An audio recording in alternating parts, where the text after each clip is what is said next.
আজকের ভিডিওতে পুরুষদের এমন কিছু আচরণ বলবো যা অপ্রিয় হলেও সত্য, তবে রিকোয়েস্ট করব ভিডিওটা পুরো দেখে আপনারা অবশ্যই একটা মন্তব্য করে যাবেন।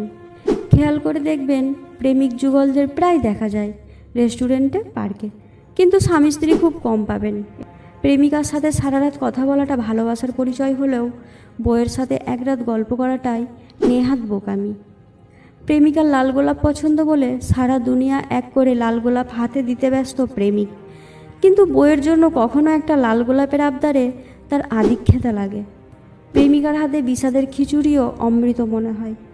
মাসে যদি একবার বউয়ের রান্নায় একদিন লবণ কম হলেই সেটা তার ভীষণ বড় অপরাধ। প্রেমিকার জন্মদিনে মাথায় শুধু সারপ্রাইজ দেওয়ার চিন্তা ঘুরপাক করে, আর স্ত্রীর বেলায় হিসেব শুধু পাওনার দুয়ারে ঠিকই থাকে। প্রেমিকার জন্য 32 মাইল দূরে গিয়ে 30 টাকার ফুচকা কিনতেও বাধে না, আর স্ত্রীর জন্য মাসে একদিন সময় বের করাটা অপচয় বলে মনে হয়। প্রেমিক অসুস্থ হলে 10 মিনিট পর পর তার খোঁজ নেওয়াটা কেয়ার বলে গণ্য, আর স্ত্রী অসুস্থ হলে কেয়ার দরকার হয় না, বিরক্ত লাগে।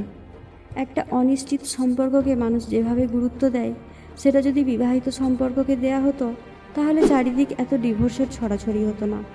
আজ এই পর্যন্তই। ভালো থাকবেন, সাবস্ক্রাইব করে আমাদের পাশে থাকবেন।